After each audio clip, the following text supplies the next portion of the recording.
जय हिंद दोस्तों। आज हम देखेंगे मध्य प्रदेश की प्रमुख मिट्टियाँ। मध्य प्रदेश में कौन कौन सी मिट्टी पाई जाती है तथा कहाँ कहाँ पाई जाती है, आज हम ये देखेंगे।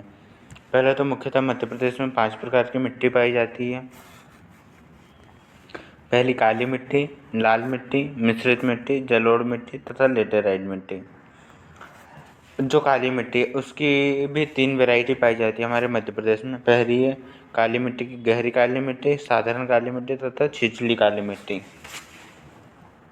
ये हो गया हमारा मध्य प्रदेश में मिट्टी। अभी एक बार हम मैप से देख लेते हैं।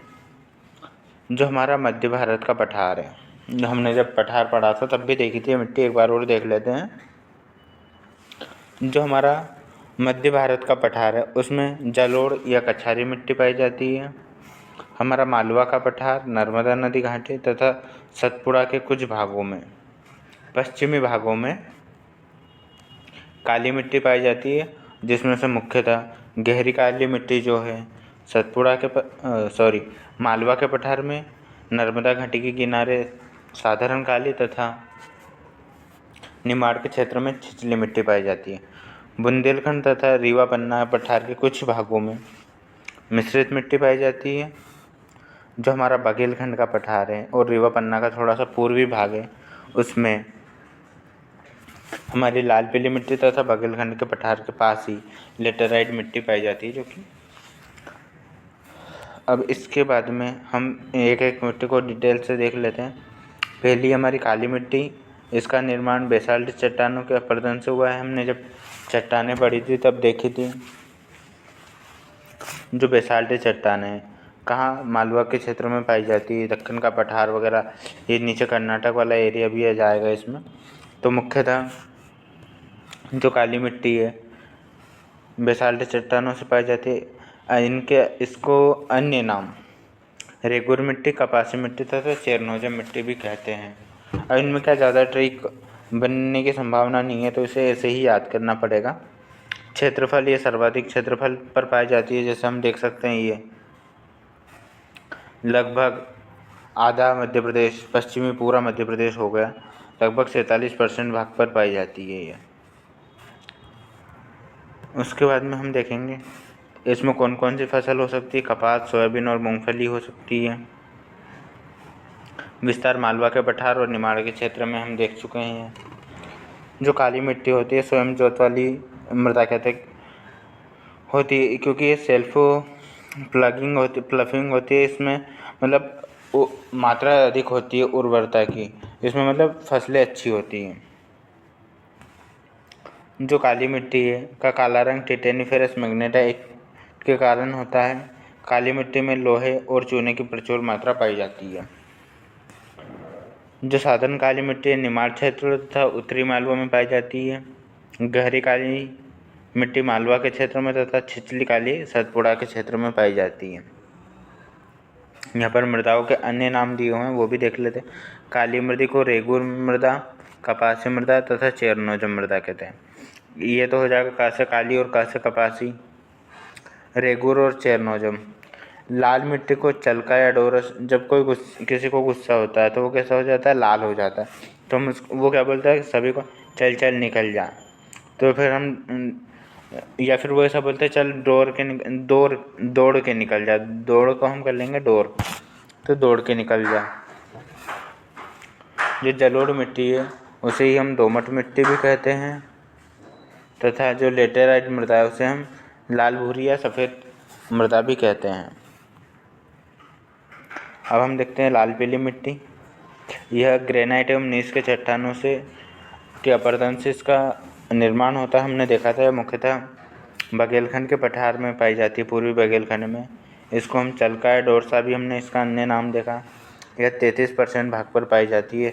सबसे ज़्यादा काली मिट्टी पाई जाती है 47% पे, 33% पे लाल पीली मिट्टी पाई जाती है तथा इसमें धान की खेती की जाती है। यह पूर्वी मध्य प्रदेश बघेलखंड में पाई जाती है, हम देख चुके हैं। मिट्टी का जो लाल रंग है वो किसके कारण होता है, आयरन या फेरिक ऑक्साइड के कारण इसका लाल रंग होता है। मिट्टी का पीला रंग फेरिक ऑक्साइड के जल योजन, जब जो फेरिक ऑक्साइड है इसमें जल मिल जाता है तो मिट्टी कैसी पीले कलर की दिखने लगती है। जो हो गई हमारी लाल पीली मिट्टी। मिश्रित मिट्टी तीसरा बड़ा उपभाग है जो कि 10% भाग पर पाया जाता है। 47 काली मिट्टी, 33 लाल पीली तथा 10% मिश्रित मिट्टी पाई जाती है। हमने इसका क्षेत्र देखा था, बुंदेलखंड तथा विंध्य क्षेत्र में कुछ मात्रा में पाई जाती है। फसल इसमें गेहूँ, धान और तिल पाई जाती है तथा आयरन की प्रचुरता पाई जाती है। अगली जो हमारी मिट्टी है जलोढ़ मिट्टी है। जलोढ़ मिट्टी का निर्माण कैसा हुआ है? नदियों में अवसादों के जमने से हुआ है। दोमट मिट्टी भी कहते हैं, इसका नाम हम देख चुके हैं। यह 3% पर पाई जाती है। अब जैसे काली 47, 33 लाल पीली 10 पे मिश्रित और 3 पे जलोढ़ मिट्टी। इसमें पोटास की अधिकता होती है। यह मिट्टी सर्वाधिक सबसे ज़्यादा उपजाऊ मिट्टी कौन सी होती है? जो हमारी जलोढ़ मिट्टी होती है। इसमें हमने फसल देख चुके थे, गेहूँ, गन्ना, सरसों। और कल हम फिर मध्य प्रदेश में कृषि पढ़ेंगे, तब हम और इसे देख लेंगे। इसका विस्तार चंबल और नर्मदा घाटी क्षेत्र में है। अगली हमारी मिट्टी है लेटेराइट मिट्टी। ये लाल भूरी तथा भट्टा मिट्टी भी कहते हैं इसे हम। ये 2.5% भाग पर पाई जाती है तथा इसमें ह्यूमस की कमी होती है। यहाँ पर फसलें मुख्यतः ज्वार, मक्का, बाजरा तथा यह सतपुड़ा क्षेत्र में पाई जाती है। सतपुड़ा क्षेत्र छिंदवाड़ा, बैतूल तथा मध्य भारत में मंदसौर, नीमच, श्योपुर में पाई जाती है। यह मिट्टी सबसे कम उपजाऊ होती है क्योंकि ये दलदली टाइप की होती है थोड़ी। जो समाचार पन्नों में भी क्या रहा है, भारत की कुल जैविक खेती में 40% योगदान मध्य प्रदेश का योगदान है। जैसे 100% जैविक खेती हो रही है तो उसमें 40% योगदान किसका? मध्य प्रदेश का है। कुछ की पॉइंट दिए हो और देख लेते हैं हम। प्राकृतिक क्षेत्र जैसे हम देख चुके हैं, तो मालवा का पठार में गहरी काली, बघेलखंड में लाल पीली, सतपुड़ा के पठार में छिछली काली, निमाड़ में साधारण काली, मध्य भारत में कछारिया जलोढ़ मिट्टी।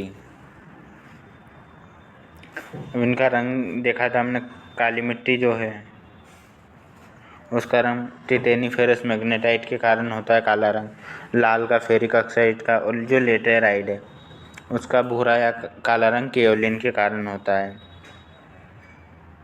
फसल भी हम देख चुके थे, कपास, मूंगफली के लिए काली मृदा, गेहूँ, गन्ना, जलोढ़, चावल लाल पीली, मक्का, कॉफ़ी लेटेराइट। उसके बाद में एक मिट्टी बचाओ आंदोलन हुआ था। वो मिट्टी बचाओ आंदोलन की शुरुआत 1977 में की थी। हम इसको मिट्टी को हमें कैसे बचाना है? साथ साथ बचाना है। साथ साथ बचाना है मतलब साथ साथ बचाना है। 77 में हुई थी। ये तवा बांध के कारण हुआ था। जो तवा बांध का तवा नदी होशंगाबाद पर है, उसके खिलाफ में हुआ था।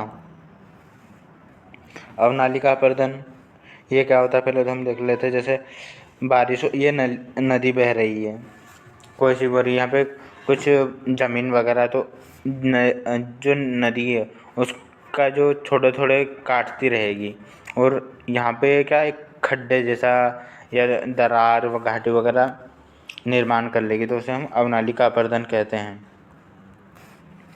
और उदाहरण चंबल नदी, जैसे हमने नदियाँ पढ़ी थी तब देखा था, मुरैना वगैरह का क्षेत्र है चंबल वाला, वहाँ पे इन मिट्टी का चंबल नदी अपर्दन ज़्यादा करती है। मध्य प्रदेश में सर्वाधिक विवर्त क्षेत्र वाले मुरैना, भिंड तथा श्योपुर है। अब अगली मृदा है हमारी अम्लीय और क्षारीय मृदा, इसको हम देख लेते हैं। ऐसे जिस मृदा की ऊपरी सतह क्षारीय तत्व जैसे कैल्शियम, मैग्नीशियम आदि पानी में बह जाएंगे। कैल्शियम और जो मैग्नीशियम में पानी में बह जाएंगे तो उसे क्षारीय मृदा कहेंगे, जिसका पीएच मान 7 से कम होता है। जैसे पीएच मान 3 होते हैं, साधारण रहता है 7, अम्लीय के लिए 7 से कम, क्षारीय के लिए 7 से ज़्यादा। तो अम्लीय मृदा के लिए इसका पीएच मान 7 से कम हो जाता है तो इसे हम अम्लीय मृदा कहेंगे। इसमें H+ आयन होते हैं। चूना पत्थर का अधिक प्रयोग करने से इसका किया जाता है, इसका समाधान किया जाता है। अगर हम क्षारीय मृदा की बात करें तो कम वर्षा के कारण क्षारीय तत्व कैल्शियम, मैग्नीशियम, सोडियम आदि पानी में घुलनशील होकर एक साथ नष्ट नहीं होते, एक जगह जम जाते हैं तथा इसका पीएच मान 7 से अधिक हो जाता है। तो इसमें OH- की मात्रा मिलाएंगे OH- मिलाएंगे तो इसकी सांद्रता बढ़ जाती है। जिप्सम और पाइराइट का अधिक प्रयोग किया जाता है इसके समाधान के लिए। तो इस वीडियो में हमने मध्य प्रदेश की मिट्टी देखी तथा उन्हें डिटेल से देखा और उन्हें ट्रिक के माध्यम से याद करने की कोशिश की। अगर आपको वीडियो अच्छा लगा हो तो like, comment, share and subscribe करें। जय हिंद, जय भारत।